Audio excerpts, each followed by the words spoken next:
Could President Trump stay in office? Thank you for tuning in to HardNews TV4. I'm your host, Terry Lynn, and this is the channel where truth is like archaeology, and every day we're digging for it. Today is December 18th, 2020, and let's get into this.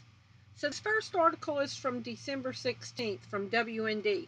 Professor says there's another card Trump could play to win.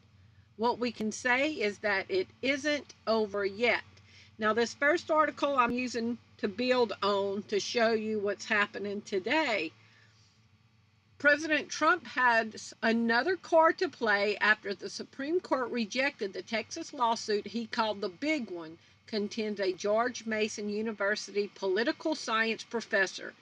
Jeremy Mayer, writing in The Hill, said it begins with the House and Senate meet together January 6 to certify the Electoral College vote.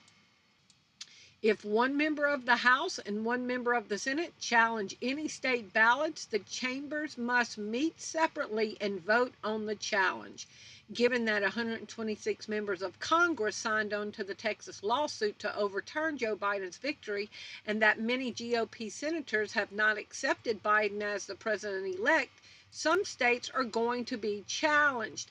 Now, I'm going to leave this article. It's pretty long. It lays out how it can be challenged. Now, remember, this is a political science professor. And so he's saying, here's the last card that Donald Trump could play. Well, let's go to article number 2. So this article number 2, is from the Gateway Pundit from today. Oath Keepers. President Trump must use the Insurrection Act to stop the steal and defeat the coup. Now, you've been hearing about the security breach and the nukes being breached, and something is going down, okay? So, Oath Keepers is a nonpartisan association of current and formerly serving military, police, and first responders who pledge to fulfill the oath all military and police take to defend the Constitution against all enemies, both foreign and domestic. That oath, mandated by Article 6 of the Constitution itself, is to the Constitution, not to the politicians, and Oath Keepers declare that they will not obey unconstitutional orders such as orders to disarm the American people, to conduct warrantless searches, or detain Americans as enemy combatants. Oath Keepers' motto is not on our watch. Okay, earlier this week, Oath Keepers called on President Trump to use the Insurrection Act to stop the steal and defeat the coup. So they're saying that he needs to stay in office because it's a coup against the presidency. And the political science professor, political science professor says that Trump should be able to stay in office. So 2 days ago, the political science professor was saying how Trump could stay in office. This article is from today, from Politico. MAGA leaders call for troops to keep Trump in office. Calls for troops to keep Trump in office. Oath Keepers are saying they want to keep him in office. An 1807 law invoked only in the most violent circumstances is now a rallying cry for the MAGAites most committed to the fantasy that Donald Trump will never leave office. The law, the Insurrection Act, allows the president to deploy troops to suppress domestic uprisings, not to overthrow elections. So this is coming from left-leaning Politico. But there is rumbling going on that Trump might not leave office. Now, you might say that's crazy. Look what happened in article number 3 today. This headline is out of Zero Hedge, and then I'm going to show y'all another headline.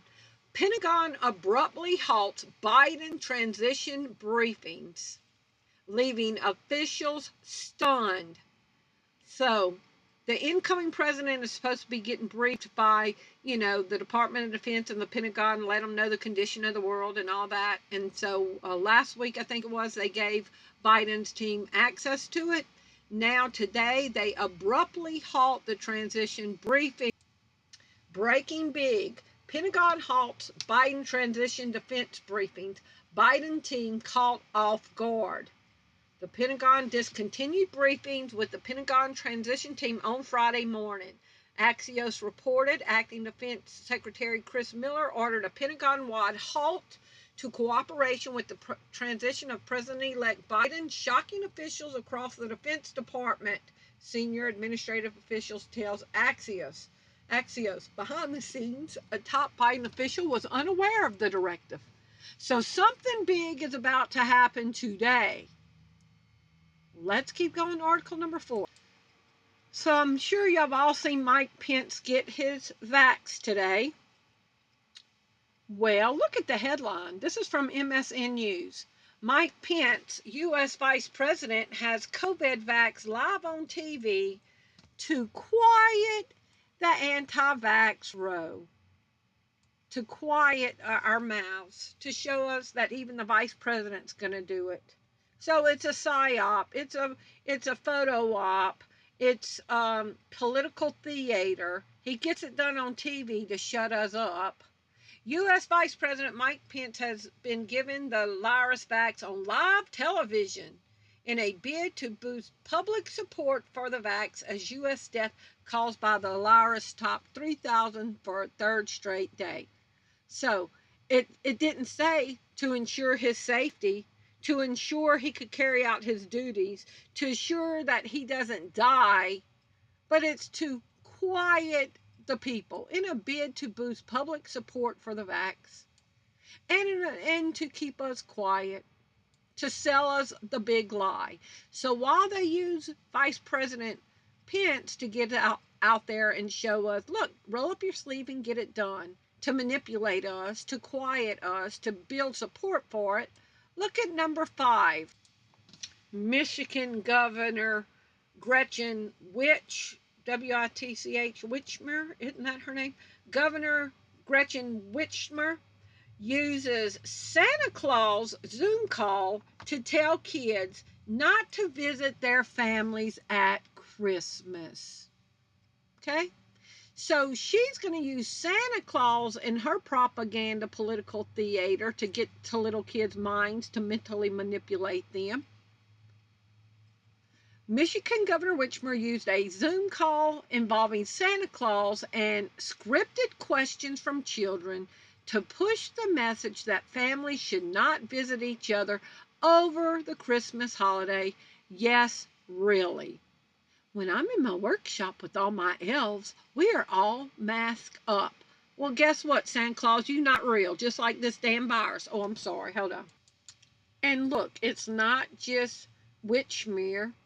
Dr. Fauci wants Christmas canceled. Just one of those things you're going to have to accept. Dr. Anthony Fauci declared this week that he believes Christmas celebrations between family members should be canceled, warning that it's just one of those things you're going to have to accept as we go through this unprecedented, challenging time.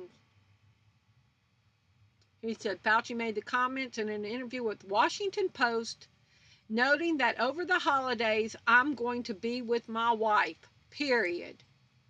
Now, there's a couple of things I want to throw in here with this. So he made the interview with Washington Post, right? Jeff Bezos, who owns it. So while Dr. Fauci is giving this interview to the Washington Post, owned by Jeff Bezos, and we're hearing about all the news organizations that are closing down. I mean, closing down. Washington Post is adding jobs, bringing their newsroom to a record size. Over 1,000 journalists are going to be employed by Jeff Bezos. Jeff Bezos, who has the corner on Amazon. Jeff Bezos, who's storing all of our biometric data. Jeff Bezos, who's working for the CIA, is now going to have the most American journalists writing for his paper to push whatever narrative they want. I just wanted to show y'all this real quick. The coronavirus has closed more than 60 local newspapers. COVID is crushing newspapers. Daily papers are closed, MERS shifting to weeklies, vanishing newspapers. Local newsrooms across the country are closing. More than 1 in 5 newspapers have already closed. But yet, Jeff Bezos is adding to his. Okay, so this is going to be state-controlled news. The Washington Post plans to add more than 150 jobs to its newsroom next year, bringing its total staff to a record of more than 1,000 journalists, the newspaper confirmed Thursday on the Hill. And we know that Jeff Bezos works for the government, so this is going to be state-sanctioned news. And Fauci gave his interview with the Washington Post. Cancel Christmas. This is article number 7. Sham shot. Hospital accused of faking a nurse's coronavirus vaccine injection on television after viewers claimed that the syringe did not move. A hospital has been accused of supplying a healthcare worker with a fake coronavirus vaccine on TV by viewers who said that the syringe did not even move during the jab. Footage showed employees getting vaxxed at the University Medical Center in El Paso in Texas on Tuesday. TV viewers questioned whether a nurse at the University Medical Center of El Paso really got the COVID-19 vaccine. In the video, a person administers the vax to an unnamed healthcare worker who has his sleeve rolled up, like Mike Pence. But it looks like the person giving the worker the vax does not push the syringe plunger, which already appears to be down. Some eagle-eyed KTSM 9 News viewers wondered if the worker received the vax at all, adding that it reached out to the medical center to ask what happened. So I'm going to leave y'all the link to this. Yeah, look at that. And y'all can go watch the video. Let's go on to article number 8.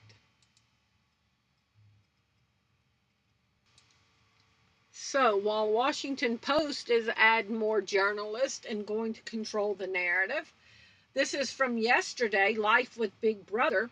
Twitter says it will remove all posts claiming that the vax harms people. Threat made despite widespread report of health workers having allergic reactions to the Pfizer shot. Twitter has declared that it will remove all posts that suggest there are any adverse impacts or effects of receiving the vax, despite reports already emerging of healthcare workers getting sick from the virus shot. Twitter announced that beginning next week, it will memory hole any posts that invoke a deliberate conspiracy or advanced harmful, false, or misleading narratives.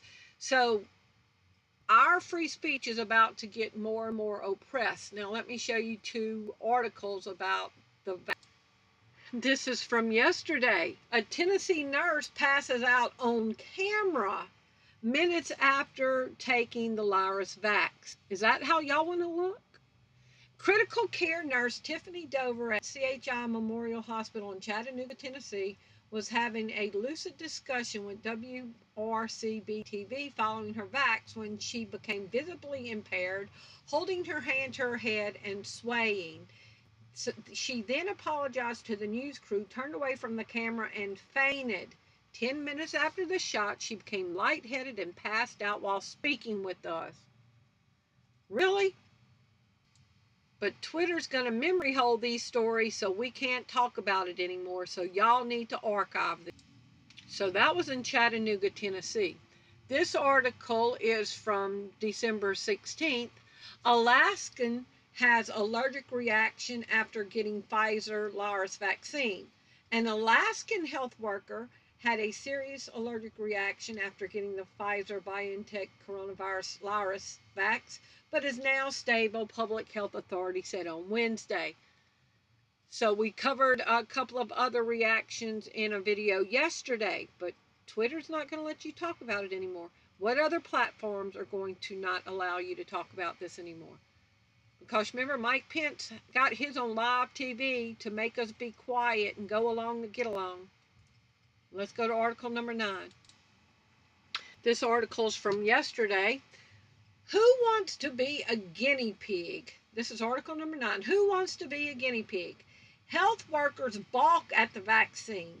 40% of the staff at one Chicago hospital are refusing to take it. So we saw a Chattanooga nurse have a reaction. We saw an Alaskan healthcare worker have a reaction. 40% of the smart people in Chicago say, nah, I think I'm going to pass on this. As tens of thousands of doses of the new vax make their way across the country, some health workers, first on the list to receive the two-stage jab, are leery of the emerging treatment which mainstream pundits warned would take a miracle to produce before the end of the year. And while public concerns over the vax have eased compared to the polling conducted before the November election, a not insignificant number of health workers are unwilling to take the shot. A friend of mine in Louisiana said they're going to quit their job before they take the vax. And they're a nurse.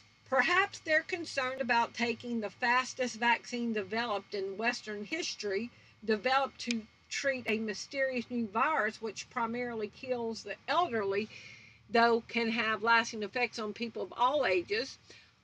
Okay, but yet we talked about Putin's not getting the shot, the president of Brazil's not getting the shot, the maker of the vaccine, of the CEO of the maker of Pfizer is not taking the vaccine. President Trump's not going to take the vax. So, but Mike Pence went and got on TV to try to convince you to get it. While we're seeing on TV people having adverse reactions on television, and while we're seeing a staged event. And article number 10.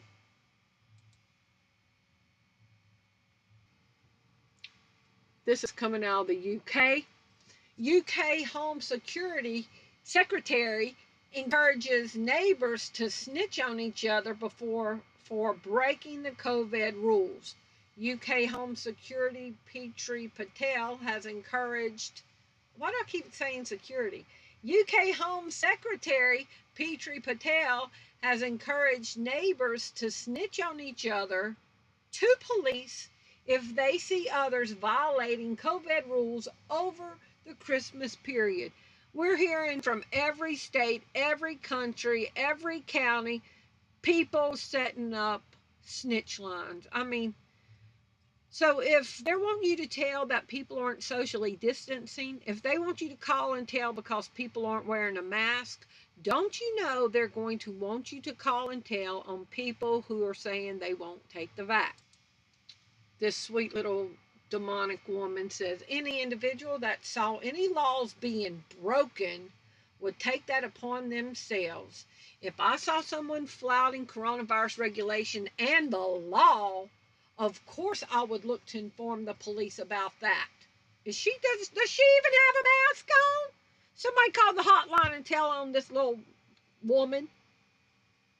Y'all please leave me your comments below and let me know what y'all think. Thank you for watching. Bye-bye.